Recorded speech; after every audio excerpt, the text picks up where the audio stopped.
This morning,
Buenos dias, bienvenidos.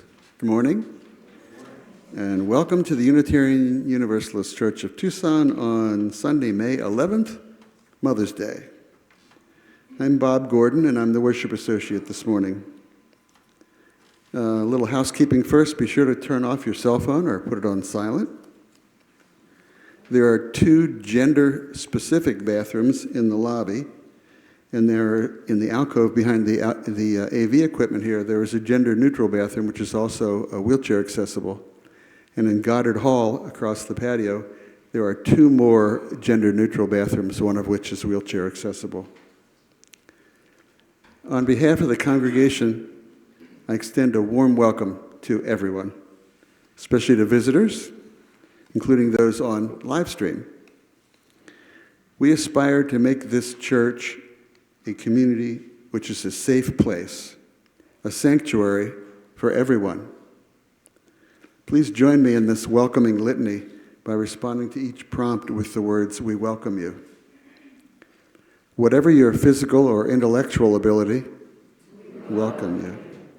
However you identify your race, your ethnicity, your gender, or your sexuality, we welcome you. Whatever your immigration status, whether you've been, bless you, whether you've been a Unitarian Universalist all your life, or this is your first time in a UU church.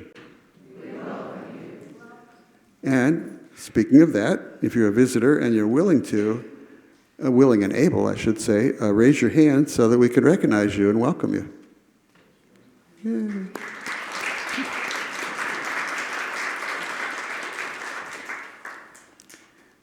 We're glad you're here. As we worship today, let us be mindful of those desert people who came first to this place and whose land was stolen in successive acts of displacement and genocide. We honor the O'odham, the Yaqui, and the Apache. We also honor the Hohokam and other indigenous peoples whose names we no longer know.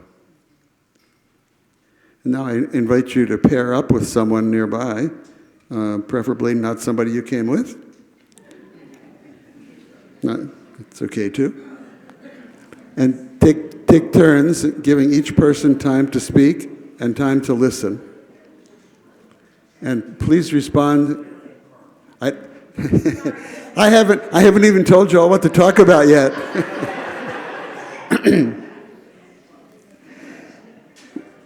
You can talk about anything you want, I guess, but I have a prompt, and the prompt is, what does love look like?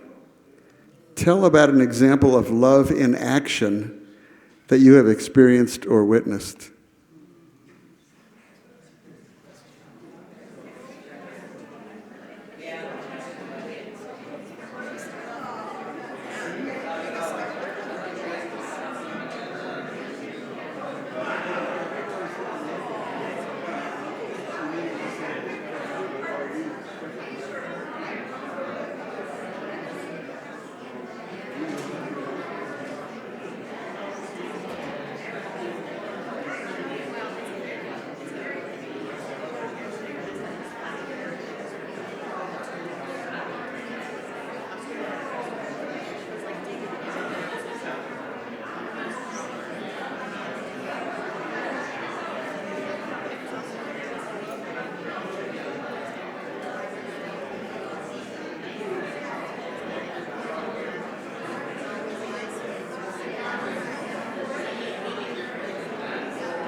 Good morning.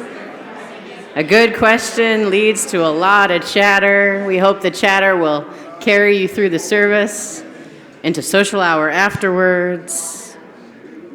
I love the question was interesting enough that a chair had to be moved, you know? It's perfect. If we haven't met, my name is Reverend Bethany Russell Lowe, and I have the great pleasure and honor of serving this congregation. And our words for call to worship this morning come from Reverend Elizabeth Mount. They write, "From our very first breath, we reach out. Co-regulation, not self-regulation, is in our nature. We find our cues from the sun and the moon, from each parent and caregiver. We find our place in this great turning planet by turning to one another, generation to generation. We awaken to the dawn and fall asleep at the evening's end. Our life's journey is part of something greater, something simple, something divine. A flame cannot be lit without a spark. A life cannot begin without the air. And we cannot begin to find ourselves without love. May we reach out to one another. May we offer love and nurturing care. May we join together in the celebration of the interdependence of our lives. And in this spirit, let us worship together."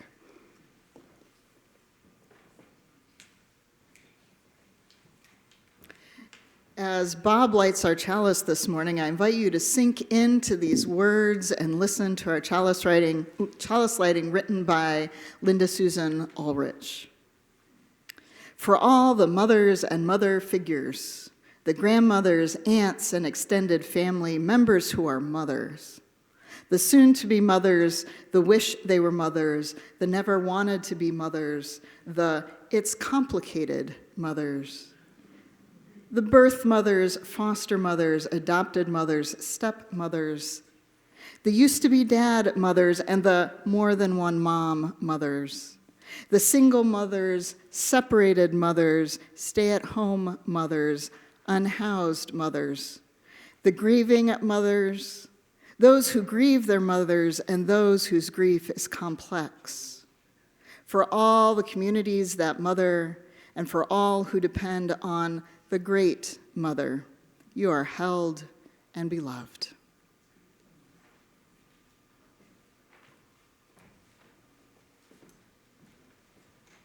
We're going to invite you to sing this morning. Our first hymn is I Know This Rose Will Open. It's number 396 in your gray hymnals, or the words will be on the screen. We will sing it once all together, and then we are going to do a two-part round this morning. So the round will split right on this line. Decide which side of this line you're on. Celeste will lead this side of the room, and Danielle will lead this side of the room. Please rise in body and spirit as your bodies and minds allow. We'll sing it through once together to start. I know this rose will open. I know my fear will burn away. I know my soul will unfurl its wings. I know this rose will open. I know this rose will open. I know this rose will open. I know my fear will burn its wings. I know my soul will furl its wings. I know this rose will open. I know my fear will burn away. I know my fear will burn its wings. I know my rose will furl its wings. I know this rose will open.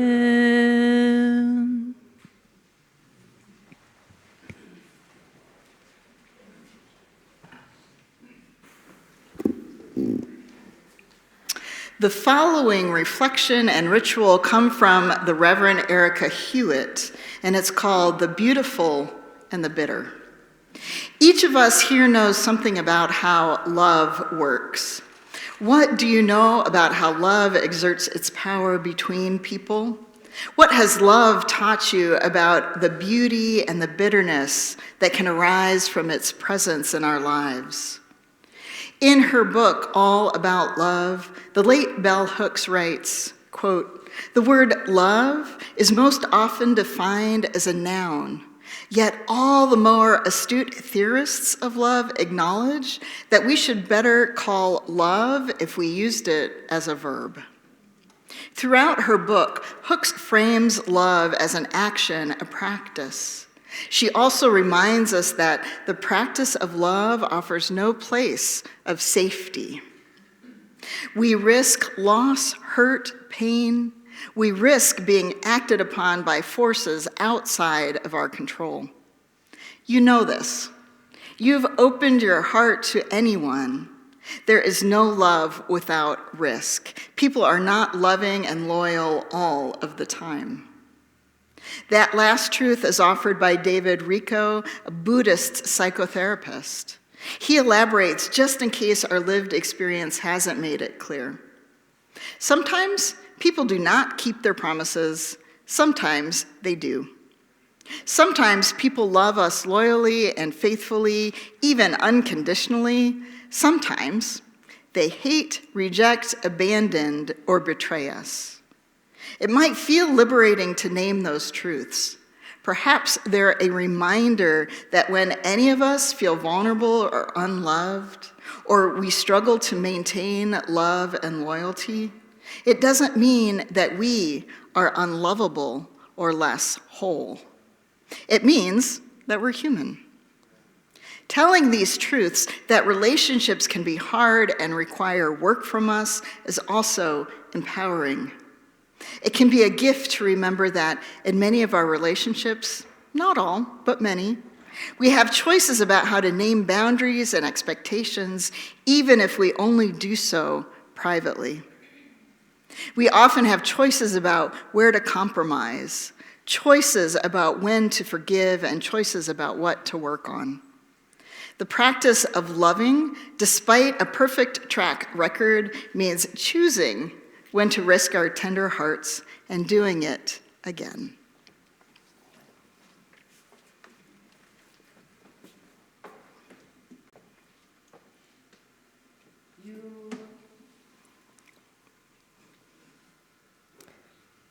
You likely have countless memories and stories about the love you've experienced from a mother figure. You likely also have memories or stories about that love being conflicted or complicated or even absent. The ritual we are about to share in is an invitation to sit with both types of memories, to offer thanks for the life-giving memories, and to acknowledge the ones that are painful. If the latter is too hard for you to do alone, you can also, after the service, reach out to me or Reverend Jamili or another trusted person in your support circle. At the front and also the back of the sanctuary, if you're desiring some more privacy, there are large bowls of water. And next to each bowl of water, there's a bowl of salt and a pile of petals. The petals are a reminder of love's beauty and our gratitude for the mothers and mothering figures who have loved us, cared for us, and helped us grow into the people we are. And the salt is a reminder of the tears we've shed because of loss or mistakes. Perhaps our mothers didn't always love us the way we needed them to. Perhaps we've struggled to forgive them for their choices and flaws. Or perhaps the salt represents your own regret as a parent, or the struggle to forgive yourself for how complicated it can be to be a parent. As Danielle plays, and she'll play for as long as it takes, you are free to approach either bowl at the front or back and choose whatever feels right to you. Petals to give thanks for the love received, salt to express grief or missing love, or both. If you'd rather not move around the sanctuary today, or if movement is just not in the cards for you, or if you're joining us on YouTube, here's a different way to participate. Just adjust your posture so that you can soften and connect with yourself. And hold out in front of you your hands face up. With your eyes closed or open, imagine your left hand is holding soft and fragrant flower petals, and your right hand is holding a pile of salt crystals. The music will help us as we, a brave collective presence, are here to bear witness to the unspoken stories that are in this sacred space with us. This time belongs to all of us.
You should see how pretty these are.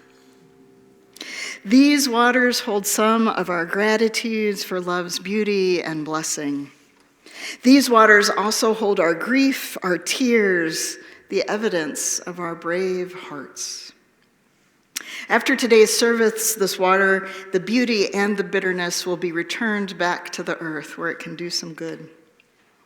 May we give abundant thanks, not just today, but also in the days to come, for the many people whose love has been life-giving, those who have loved us into being. May we give thanks for the courage to grieve the absence of love. May we forgive ourselves for risking our hearts to love. May we keep our hearts open despite the wounds they've endured. And may we offer one another deep respect for being willing to say yes to love.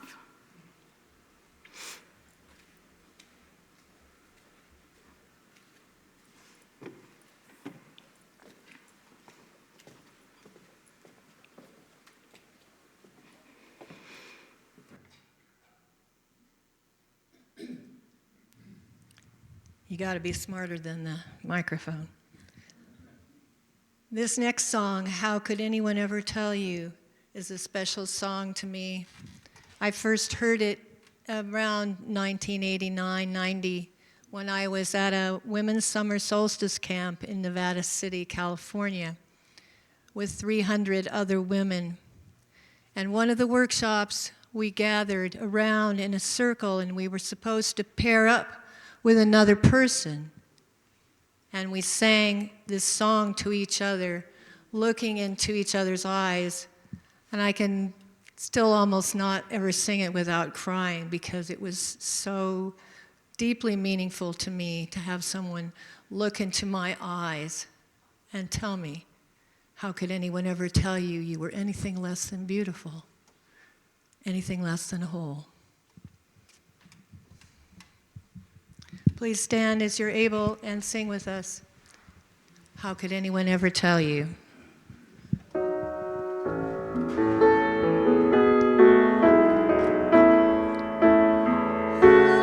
could anyone ever tell you you were anything less than beautiful? How could anyone ever tell you you were less than whole? How could anyone fail to notice that your loving is a miracle? How deeply you're connected to my soul. How could anyone ever tell you you were anything less than beautiful? How could anyone ever tell you you were less than whole? How could anyone fail to notice that your loving is a miracle? How deeply you're connected to my soul.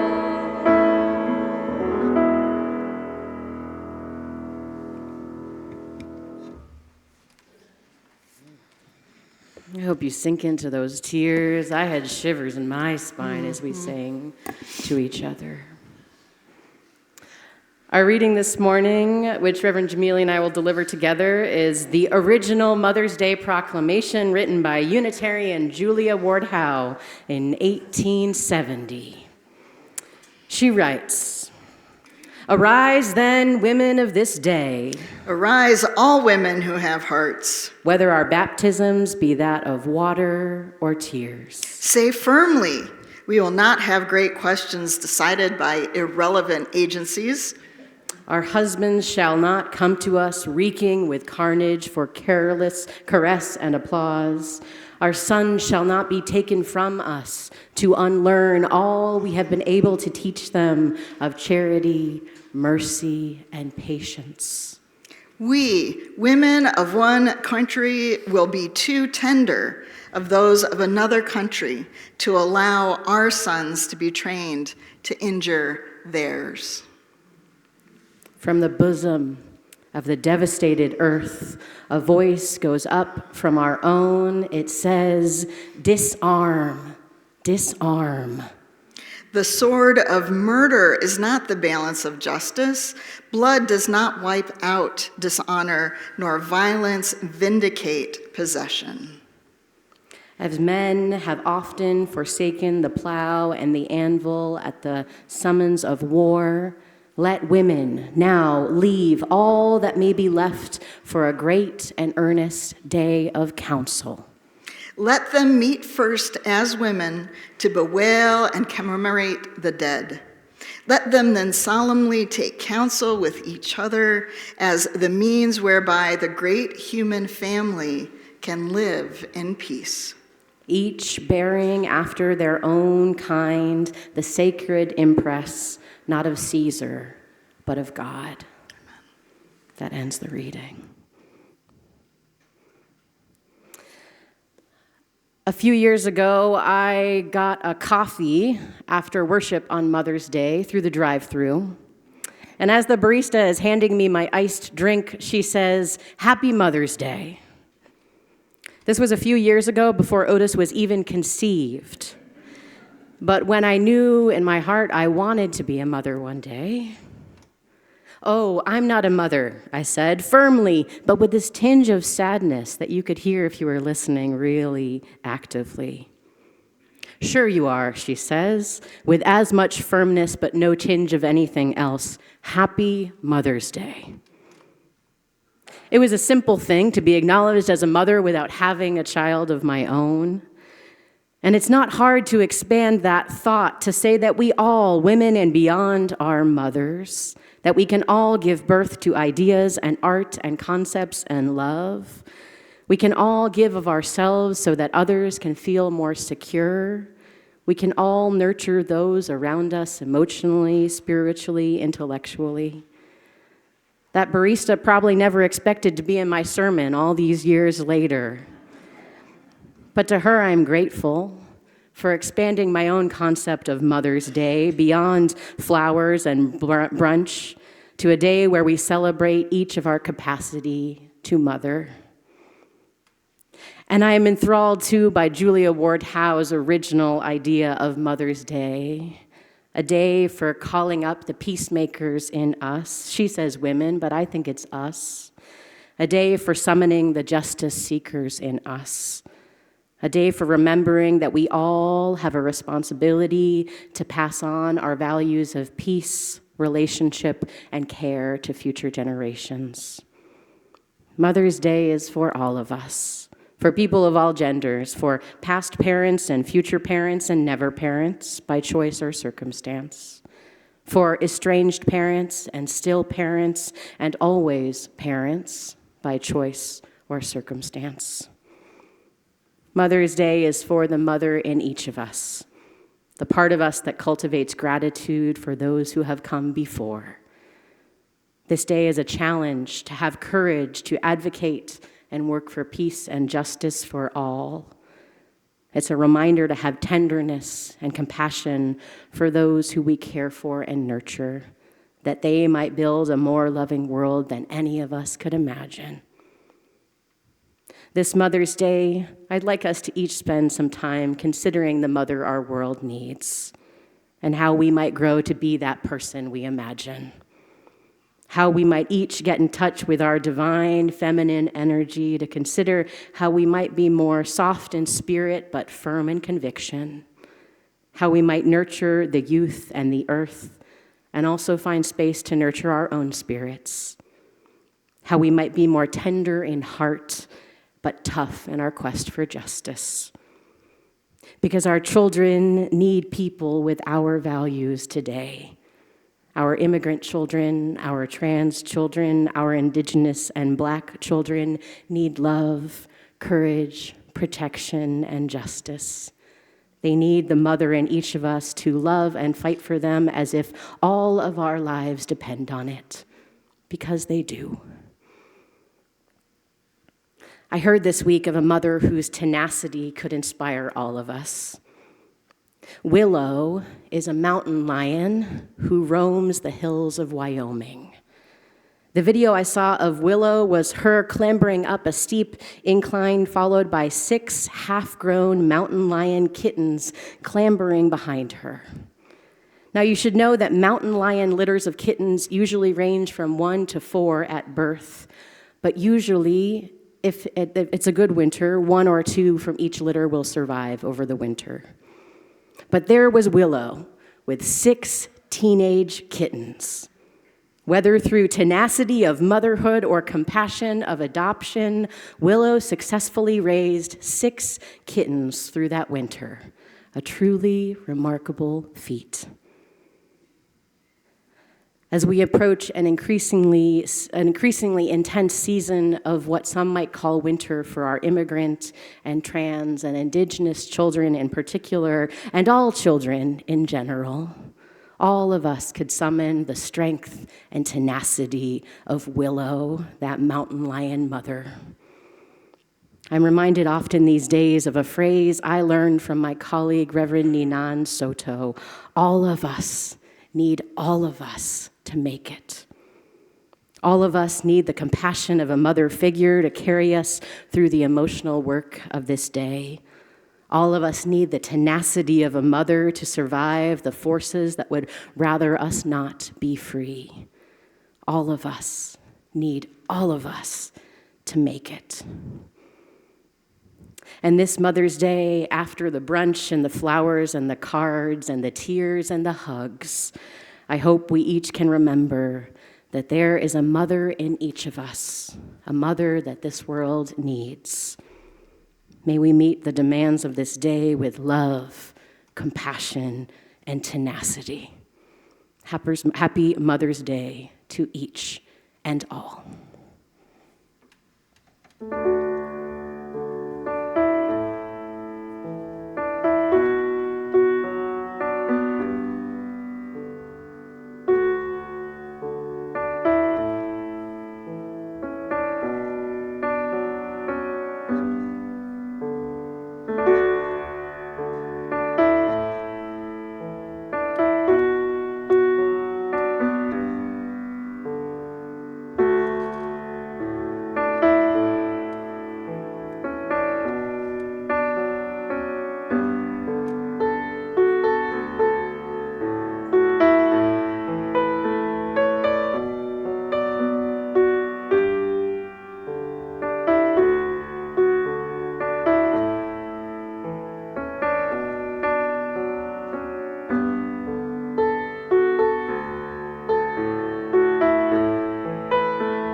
Love is at the center of our UU values.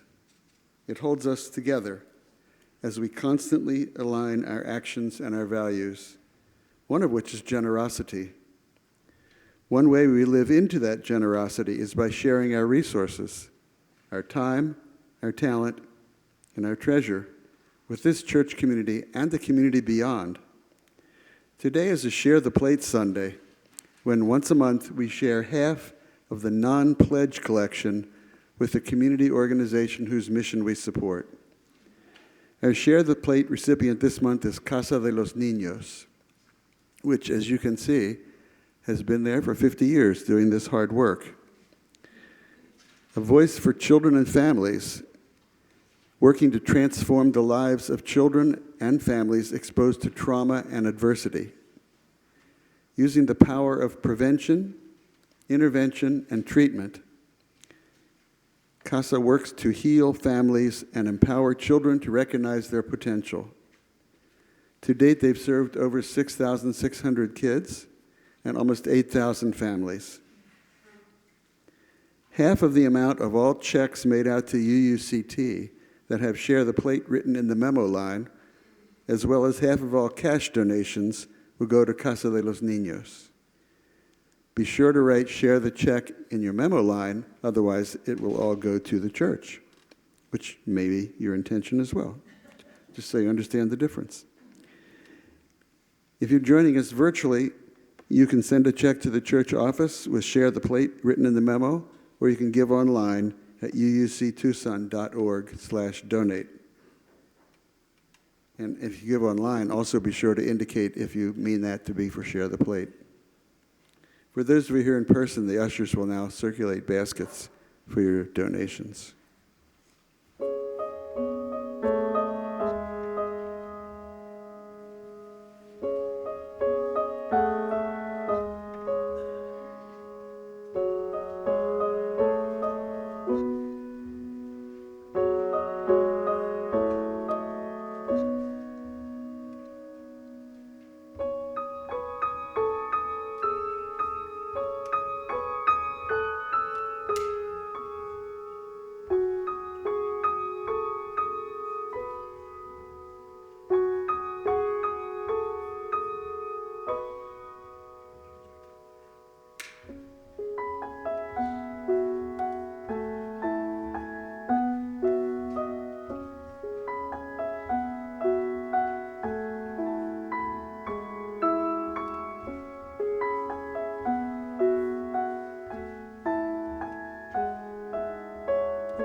Good morning. My name is Carolyn Valdez, and I'm on your Board of Trustees. My portfolio is community life, which many of our announcements today, which we have a lot, are examples of our rich community life. First, I want to invite everyone to social hour after the service in Goddard Hall, which is out the double doors behind you and to your left. There will be coffee, iced tea, lemonade, snacks, and good company. Social hour food and refreshments are free for all, and donations are appreciated to cover our costs. If you are new and want to stay in touch with us, you can fill out a guest information card in the Welcome Center in Goddard Hall.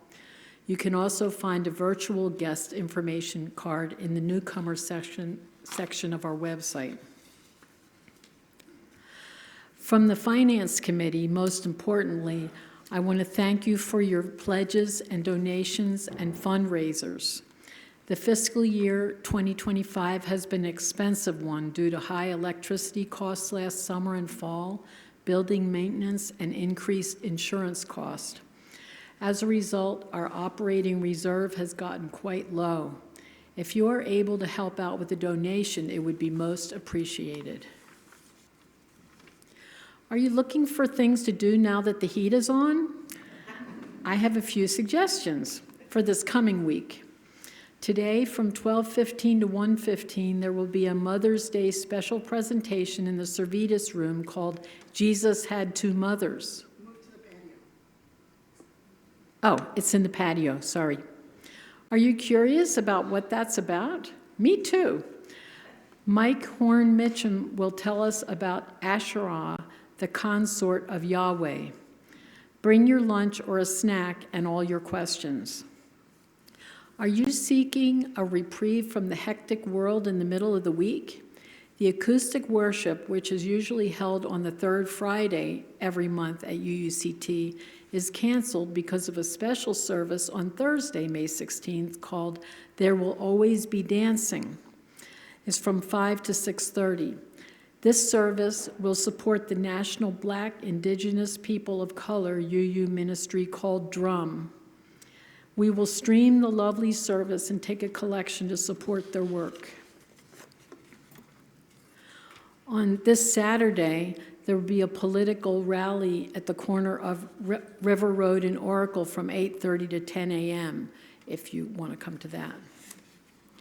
And next Sunday will be our annual meeting, our business meeting. Very important, if you're a member of UUCT, to join us after worship to vote. And lastly, save the dates. There will be 2 opportunities to formally celebrate our shared ministry with Reverend Bethany. One will be in the afternoon on Saturday, June 14th, and another will be after worship on Sunday, June 15th, her last day in the pulpit. Please plan to attend one or both celebrations to bid farewell to Reverend Bethany. See the Wednesday emails for details. Thank you.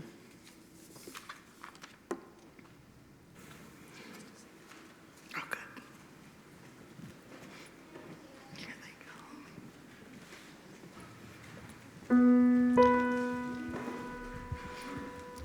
We are grateful for the sun and moon, the sea and earth, for living things that all have worth, for desert brown and sky of blue, and grateful to be sharing it with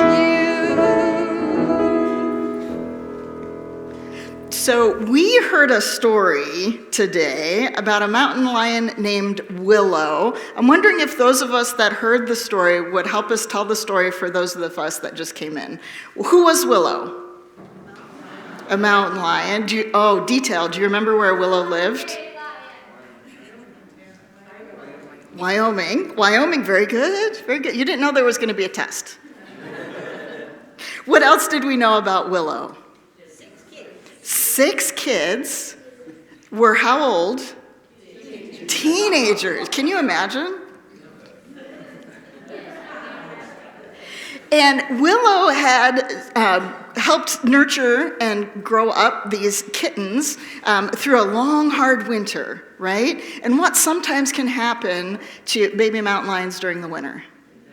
They die, right? And so Willow to have 6 was quite unusual, because usually there's only 1 or 2 that survive the winter. So we got the story? We good? Okay, so here's the question. What essentially did Willow do? We know she fed them. She probably kept them warm, but what did she do? She loved them. What else did she do? Gave them shelter, right? She met their basic needs. She mothered them, right? She cared and nurtured for them in all the ways that they needed, so they made it to teenagerhood, where she probably sent them to military school. Right? And what can we learn from Willow? What can we learn from Willow's story? The power of a mother. The power of nurturing and care can get 6 kittens through a long winter. What else can we learn? Dedication. The power of love. Patience. Say it again? Oh, maybe she didn't do it alone. We don't know. Did Willow have other Willows out there with her, helping her keep these babies alive? And that this is something, this care and nurture is something that we can all do. We can all lean into that love that we have for others, that willingness to care, to mother. What are some ways that you, all of us, can activate that care and nurture that we have for others? What ways can we show that in the world? Caring. Sharing. Yes, they do rhyme. Teaching. Loving. Showing up. Right? How many times have you felt the love and care of somebody just because they showed up at your door? Now, I want to flip the story a little bit and think about Willow with her 6 kittens in tow. How do you think Willow might be feeling after this long winter? Tired, exhausted, hungry, thirsty. She might feel like she accomplished something for protecting 6 kittens. She might feel proud of herself, right? And if we think about Willow, what might we think that she needs in this moment? Sleep. Oh, good God. Right?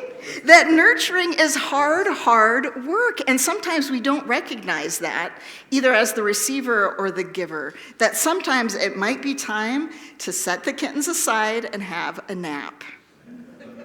That sometimes it's ready to let it down and let somebody else pick it up, even just for a little bit. Right? So, what are some ways that you need to rest your nurturing, caregiving, mothering side? Going to sleep. Putting the kids to sleep and then going to bed. Maybe. Oh, tell the kid to put themselves to sleep. Oh, okay, it's even better. The suggestion is for kids to tuck the parents into bed and leave them alone. That got some applause, very good. What are some other ways we can rest and care for our nurturing selves? The kids can what? The kids can cook. Yeah, we can cook for each other. Why not? You can come to church. You can come to church, care for your soul. Take a walk. Oh, pick up their own laundry. Oh, I don't know what that means. Oh, fold their laundry. Oh, so repay it. So look at the things that your caregiver is giving and give it back to them. Mm-hmm. Mm-hmm. So lots of ways that we can care for each other. And so the last question I have that might be a theoretical question that you might take with you is, what are some other inspirations for you as a caregiver that we could look around and see inspiration in the world and how they're caring for others? Because I've noticed this real shift in caregiving. And so if you look around, even at media, that parents and caregivers, especially mothers, are represented in one way 30, 50 years ago. And we've got a new generation of parents that are being represented. There's a big one that our kids are watching today. Who are you all watching? There's, who? Oh, he said me. I'm done. I can go home now. I was thinking about Bluey, right? And the mom in Bluey is Chili, and they are dogs. They are blue heelers from Australia, right? And the mom is very much, they go and they play with their kids, they're interactive with their kids. The favorite game that they have come up with is, I will do anything you want as long as I don't have to move. So think about that, both as a way to care for ourselves and to care for those around us.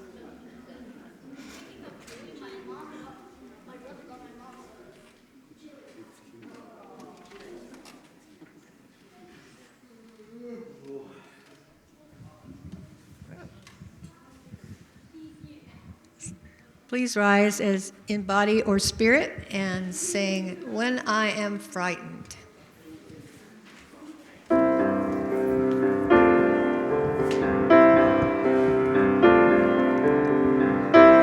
I am frightened, will you reassure me?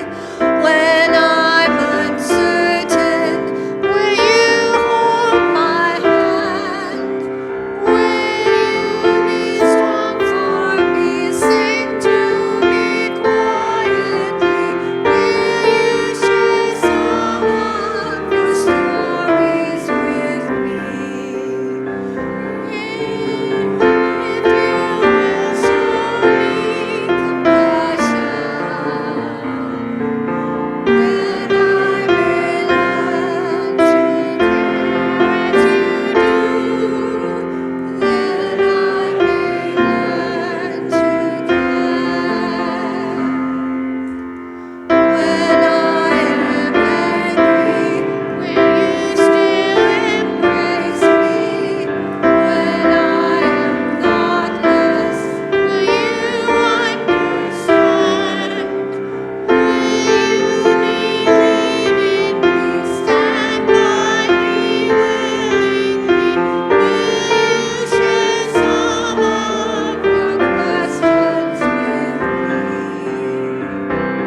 Our words for extinguishing the chalice are called Creator by Jennifer Pratt Walker. We are all infinitesimal stitches knit into the shawl of God.